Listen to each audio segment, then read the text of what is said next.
Lanjutkan lagi dalil berikutnya ya. Itu yang dinamakan dengan dalil limit pusat ya. Nah, ini nama dalilnya dalil limit pusat. Ini ya. Nah, sekarang bagaimana kalau kita tidak mengetahui populasi yang normal atau tidak ya. Bagaimana mengenai apakah ada keteraturan ya, mengenai bentuk distribusi sampling rata-rata ya. Nah, kita lihat dalilnya ya. Jika X bar adalah rata-rata suatu sampel acak berukuran N yang diambil dari suatu populasi dengan rata-rata mu dan simpanan baku terhingga sigma, maka distribusi dari X bar min mu dibagi sigma per akar N menuju distribusi normal baku apabila N-nya menuju tak berhingga. Nah, maksudnya adalah kalau kita menggunakan ukuran sampel yang cukup besar, ya, maka distribusi dari X bar min mu dibagi sigma per akar N ini akan menuju distribusi normal baku. Ya. Nah, sekarang supaya ada sedikit gambaran mengenai ini, ya, coba kita lihat simulasinya. Ya. Jadi dalam kasus yang ini populasinya tidak diketahui, ya, normal atau tidaknya, ya, atau bahkan bisa jadi populasinya bukan normal, ya, bisa jadi begitu. Ya. Nah, coba kita lihat bagaimana keteraturannya. Ya, kita gunakan software yang sama, ya.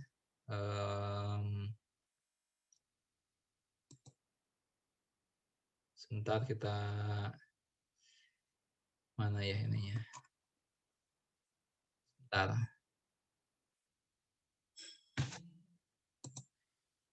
Filenya yang nih. Oke, ya, nih. Ya. Anggaplah kita mempunyai suatu apa namanya itu suatu populasi ya, populasi di sini populasi yang beranggotakan 6 ini ya, 6 tinggi badan ya. Nah, sudah tentu kalau kita hanya punya 6 data seperti ini, sudah jelas tidak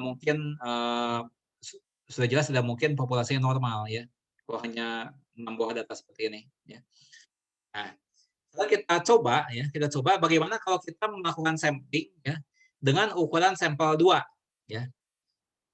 Bagaimana kalau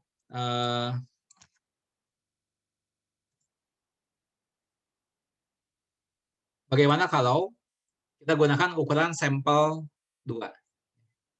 Saya hapus dulu ini yang tadi ya, supaya nggak kacau. Dulu tadi.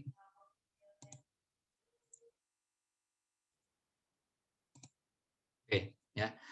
Coba kita lihat bentuknya bagaimana. Kalau ukuran sampelnya 2. Ya. Nah, coba. Nah, bentuknya seperti ini. Ya. Ini kalau ukuran sampelnya 2. Nah, ini. Nah, kenapa bentuknya kok tidak seperti distribusi normal bentuknya? Ya. Nah, ini karena ukuran sampelnya masih kecil. Ini sampelnya hanya 2 nih. Sedangkan populasi yang kita hadapi itu tidak normal. Ya. Sehingga kalau ukuran sampel 2 ini nggak mencukupi. Ya. Untuk terlihat normal. Ya, nggak cukup nih. Nah, sekarang coba kita tambah. Ya. Ukuran sampelnya kita tambah jadi 4. Ya. Nah, kalau jadi 4 gimana nih? Ya. Ukuran sampelnya kita ganti jadi 4. Ya, misalnya gini. Jadi 4. Nah, ini 4. Kemudian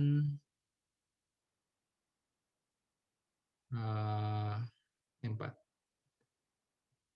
Kita lihat ya, kalau 4 gimana? Kalau 4 itu jadi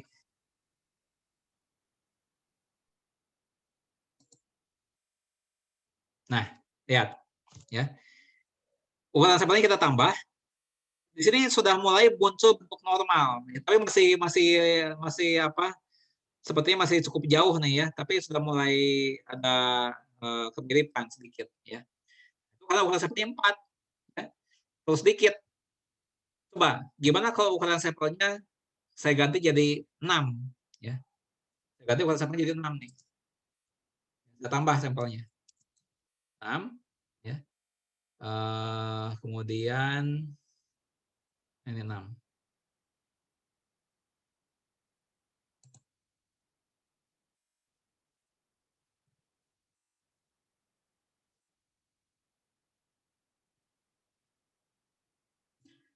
Nah, gimana nih kalau sampai 6? Ya, kita coba 6.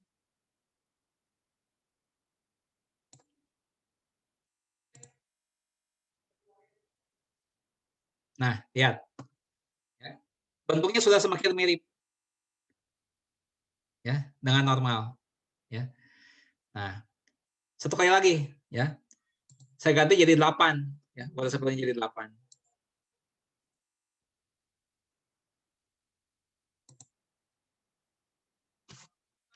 Nah, saya ganti jadi 8.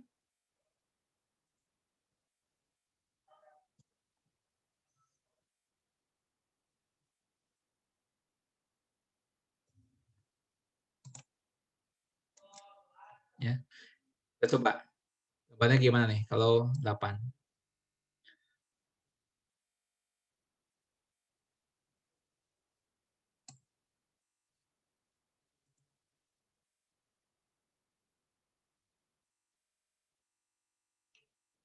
Nah, ini sedikit lama ya, sedikit lama.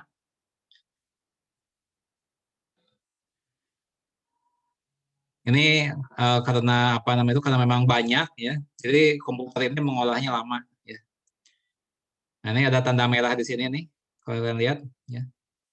Ini artinya kita diminta untuk menunggu, ini diminta untuk menunggu. Kalau udah nggak sabar, klik ini stop ya. Nah, kita lihat kode 8 gimana bentuknya.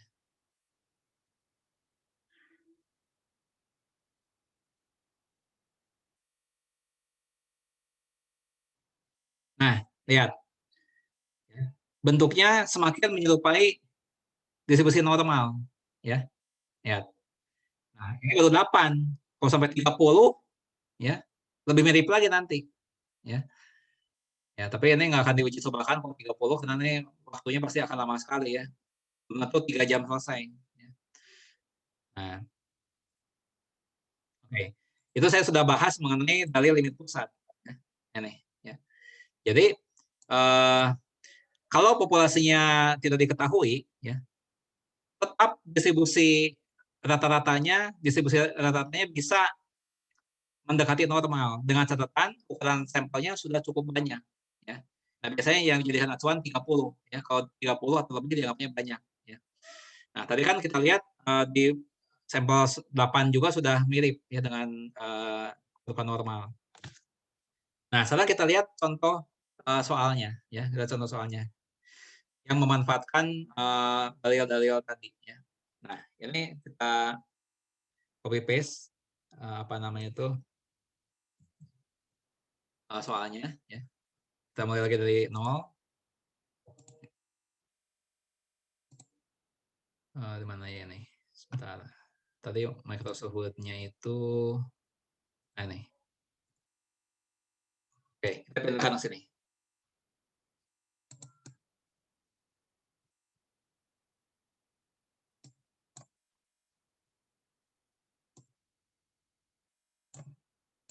Nah, ini soalnya. Nah, ini ya. Jadi coba kita baca ya. Pertamanya seorang pegawai di suatu bank menghabiskan waktu dengan pelanggan diketahui berdistribusi normal. Nah, di sini populasinya diketahui normal. Ya. Nah, dengan rata-rata 200 detik dan simpanan baku 15 detik. Nah, jika kemudian akan diambil 9 sampel, ya, lamanya waktu pengukuran, ya, lamanya waktu pelayanan, ya. Nah, berapa peluangnya diperoleh rata-rata sampel antara 195 detik dan 208 detik? Ya. Nah, coba ya. Nah, soal ini diketahui, ya. Yang diketahui adalah populasi berdistribusi normal, ya. Dengan rata-rata, ya, rata-rata simbolnya ini 200 detik. Jadi rata-rata lamanya pelayanan 200 detik ya, dengan simpanan baku 15 detik.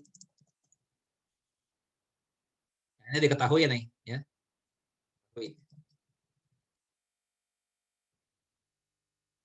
Nah, ukuran sampelnya 9. Ya. Nah, apakah akan jadi masalah kalau ukuran sampelnya cuma sedikit? Ya. Nah, tidak jadi masalah ya, karena menurut dalil yang pertama tadi ya, dalil itu tetap berlaku ya, tidak peduli ukuran sampelnya berapa. Kalau populasi asalnya normal ya. Jadi ini nggak jadi masalah ukuran sampelnya kecil ya. Nah, kemudian yang ditanyakan apa? Ya. Apabila populasinya seperti itu ya, berapakah peluangnya ya kita mendapatkan rata-rata sampel ya antara ya antara berapa 195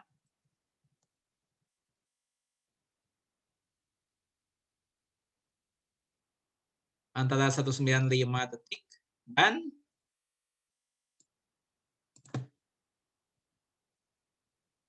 ya dan 208 detik. Nah, inilah yang ditanyakan ya. Inilah yang ditanyakan.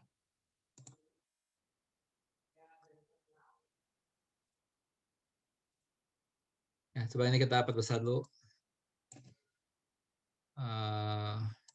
ukurannya 14. Nah, ya. Nah, ini yang ditanyakan.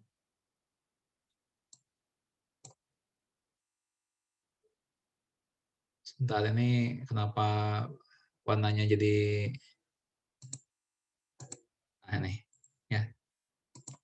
Nah, ini yang ditanyakan. Ya. Kemudian tadi kita sudah belajar keterkaitan ya, yang kita bahas tadi. Nah, maka akan diperoleh ya rata-rata dari distribusi sampling rata-rata. Akan diperoleh itu tadi yang nilainya sama dengan rata-rata populasi. Nah, ini.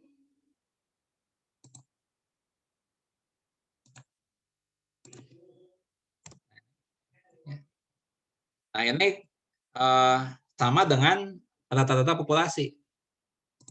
Ya, yaitu berapa? Ya, yaitu 200 detik juga. Tadi sudah kita bahas masalah keterkaitan.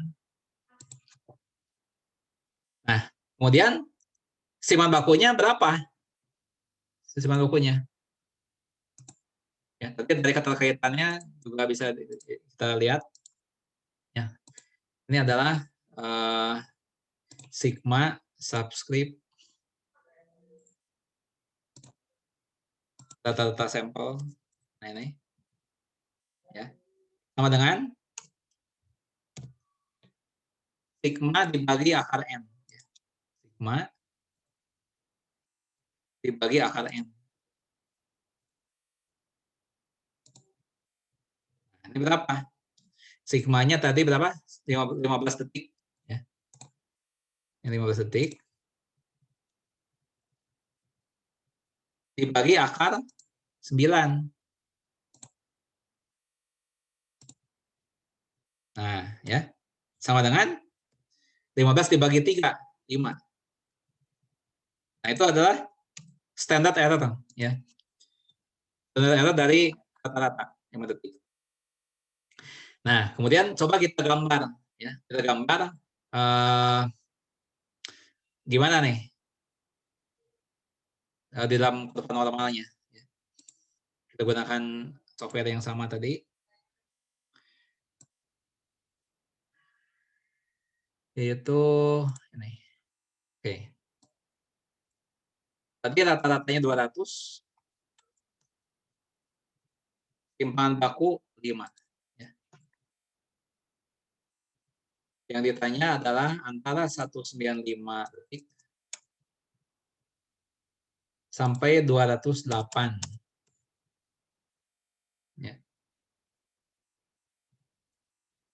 Kemudian ininya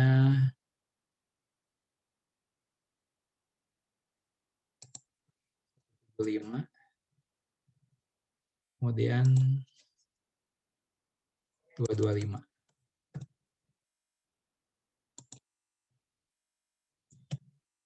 Coba kita lihat gambarnya.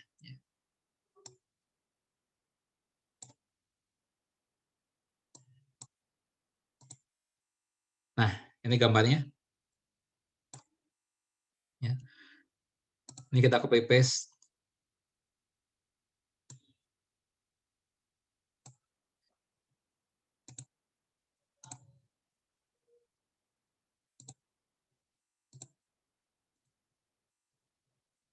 Nah, sini.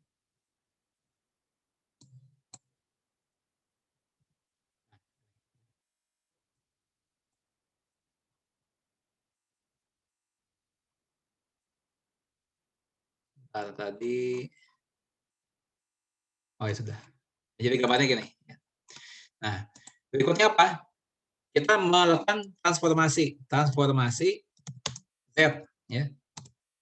Di sini ada dua nilai X sebagai batas, 195 dan 208. Ya.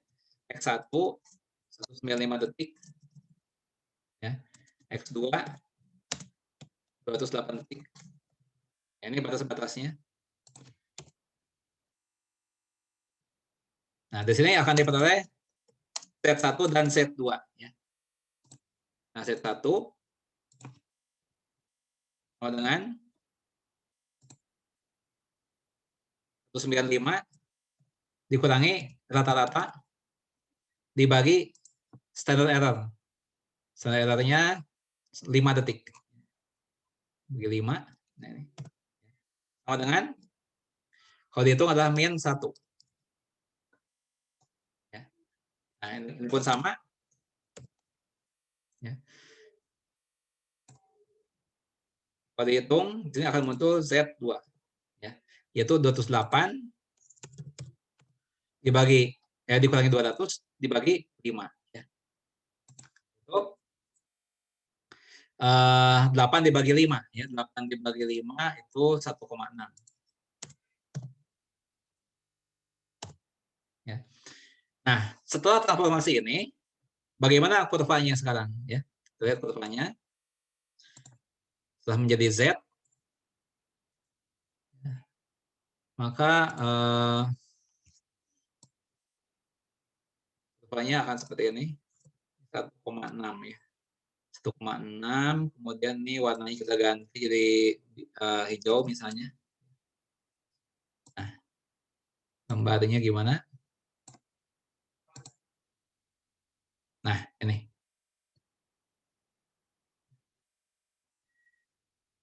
Ini gambarnya.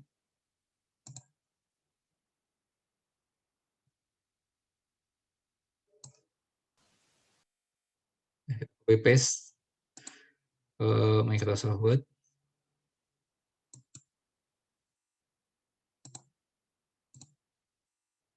Ya, menjadi nih. Ya. Min 1 sampai 1,6 ya. Nah, kemudian kita lihat di tabel luas daerah ya yang pernah kita bahas minggu lalu, maka akan diperoleh jawaban ya. Kita lihat untuk yang min 1 ini berapa nih? Untuk yang min 1 ini berapa luas daerahnya? Luas daerahnya, nah nih ya. Tabelnya sudah muncul belum? Tabelnya?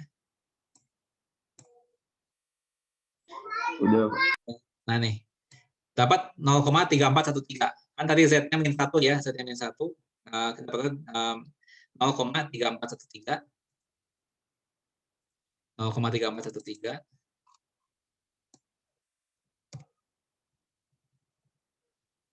Ditambah yang ini ya. Yang 1,6 ini berapa? Kita lihat di tabel yang 1,6. Nah, yang 1,6 ini 0,4452 ya. 0,4452.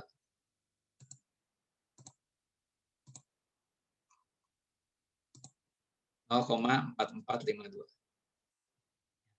Ini sama berapa? 0, digit terakhirnya 5, kemudian ini 6, kemudian ini 8, 7. Nah,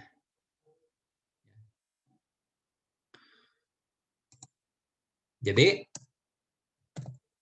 ya, 78,65% peluangnya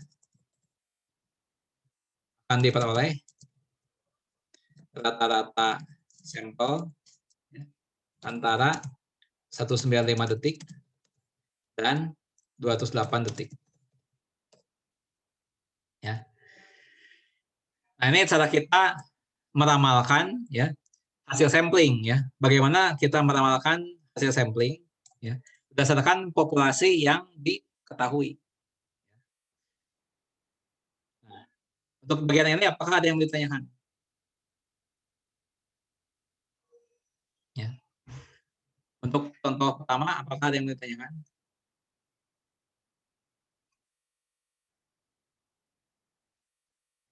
Lanjut, contoh 2 ya. Contoh 2. Contoh 2.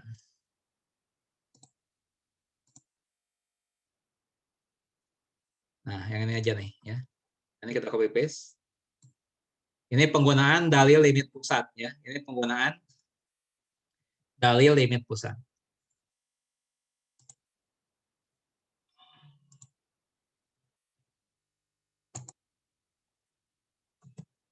Nah, ini soalnya ya. Coba kita bandingkan bedanya apa nih dengan soal sebelumnya ya. Nah, di soal yang ini populasinya tidak diketahui. Ya. Kalau di soal sebelumnya kan populasinya diketahui normal ini. Nah, kalau di sini nggak diketahui. Ya. Di sini diketahui ya rata-rata biaya per tahun yang dikeluarkan untuk iklan ya, itu rata-ratanya 200 juta. Iklan baku 12 juta. Nah, kemudian diambil sampel acak berukuran 36. Ya. Nah, kemudian berapakah peluangnya? Rata-rata sampel kurang dari 195 juta.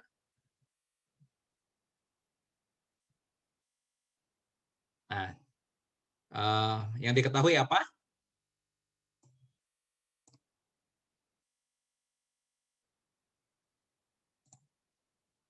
Nah, ya.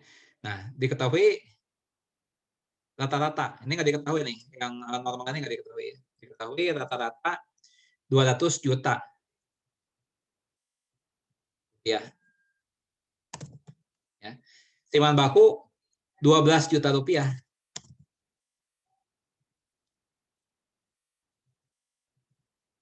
Ya. Kemudian diambil sampel 36.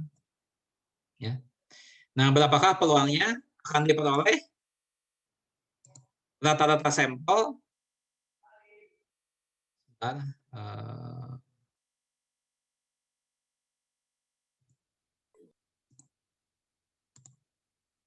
ya. Yang tadi adalah berapakah peluangnya diperoleh rata-rata sampel ya, kurang dari 195 juta.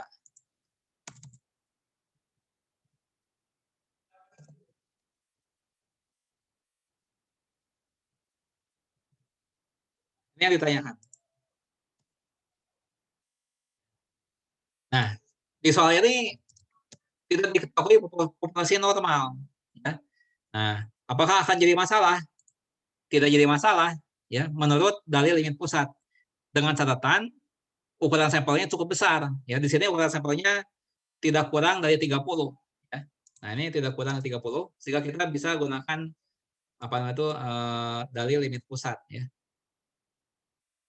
Ini tidak kurang dari 30. Ya. Nah, sekarang coba kita hitung dulu ininya nih. Ya. Parameter distribusi samplingnya. Ya, ini nih. Nah, ini kita hitung dulu.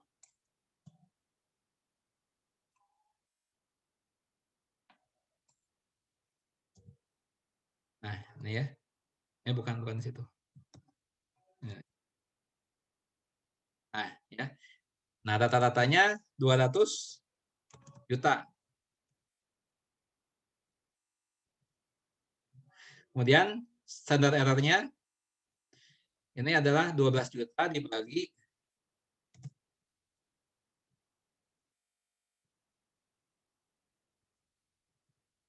akar 36. Nah, 12 juta dibagi 6, 2 juta. Ya.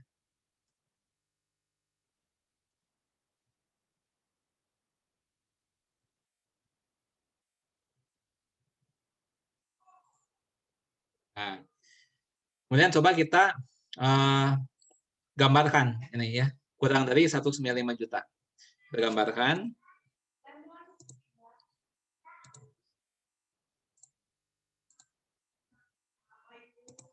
Ya. Rata-rata 242 ya. Kurang dari 195. Kurang 195 ya. Ini 190 misalnya. Kemudian ini 90 sampai 210.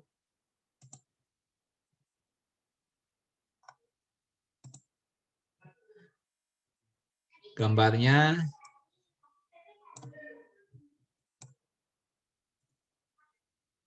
nah nih.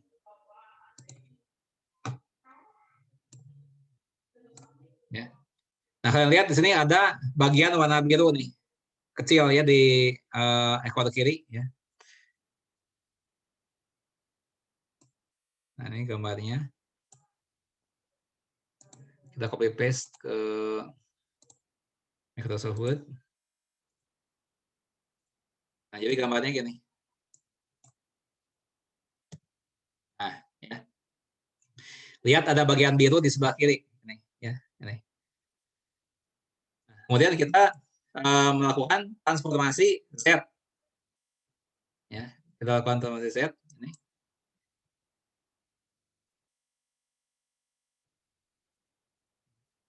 Yang menjadi batas adalah 192 ya, 195 ya, 195 juta rupiah.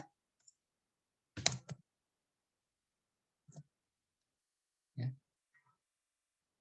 Nah, sehingga ini akan diperoleh nilai Z. Ya. Itu 195 min 200 dibagi 2. Ya. Ini min 2,5.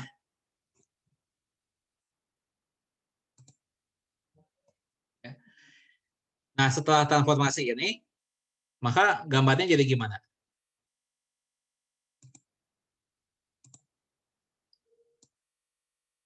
Ya, gambarnya jadi gini. Sebentar. Nah, ini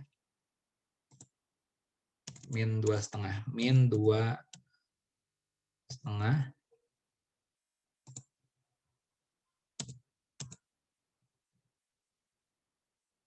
Kemudian ya udah ini warnanya hijau.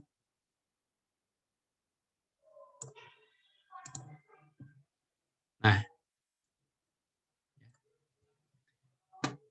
ini adalah hasilnya, hasil transformasi.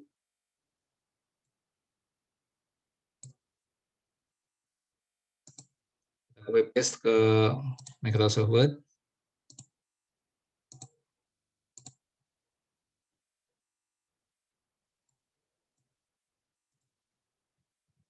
Nah, ini ya. Kita lihat ada bagian hijau di sebelah kiri ini. Ya. Nah, berapa luas daerahnya? Nah, ini yang ditanyakan.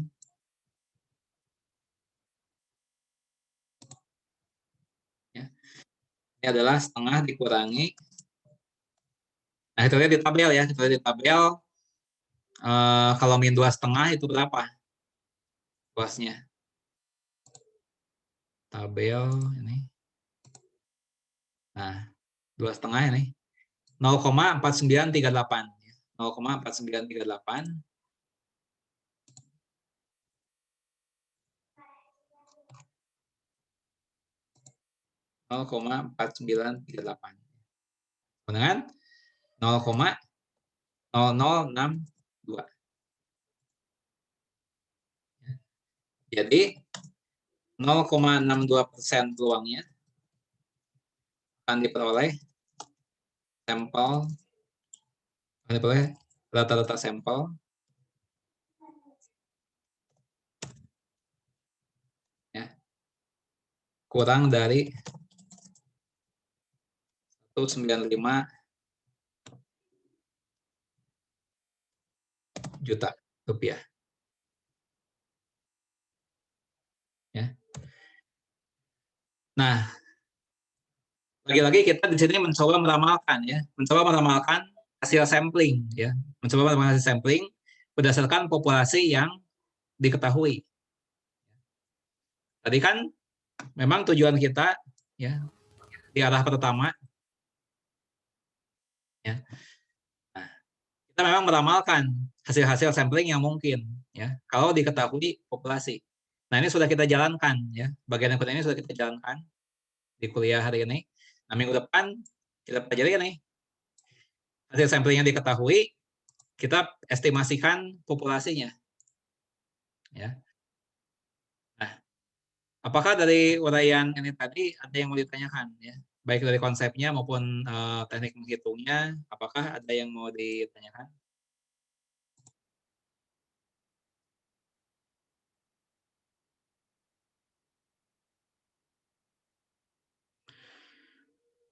Nah, tentunya kalian lihat tadi bahwa kita banyak menggunakan teknik-teknik yang dipelajari minggu lalu. Ya. Minggu lalu kita mempelajari bagaimana cara menggunakan tabel distribusi normal. Ya. Nah, kalau kalian lupa lagi bagaimana cara menghitungnya, ya silahkan bisa dilihat lagi materi yang minggu lalu, ya baik dari di-download dari website, ya ataupun dari penjelasan saya di YouTube channel, ya kalian bisa lihat bagaimana teknik menghitungnya tadi, ya bagaimana cara menggunakan tabel distribusi normal.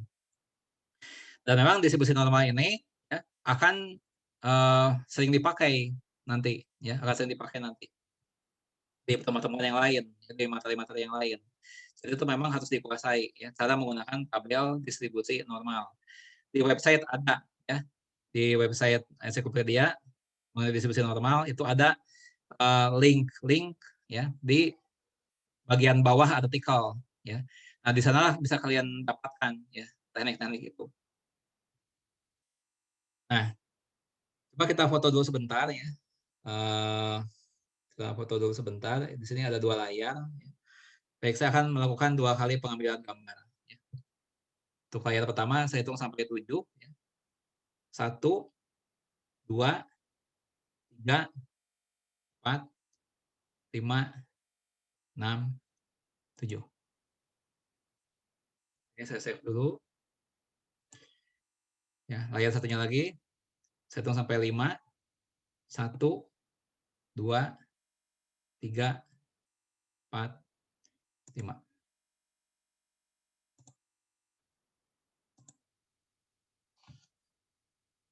Ya, silakan. Barangkali ada yang mau ditanyakan, kita masih punya waktu sekitar 2 menit, hampir 3 menit. Apakah ada yang mau ditanyakan? Baik konsep maupun teknik menghitungnya.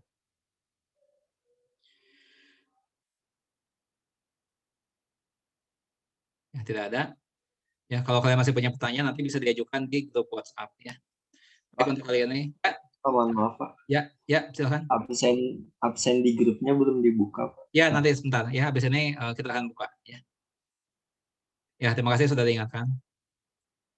Ya, baik. Terima kasih atas perhatian kalian ya. Sampai jumpa kembali minggu depan. Assalamualaikum warahmatullahi wabarakatuh. Waalaikumsalam. Waalaikumsalam warahmatullahi wabarakatuh.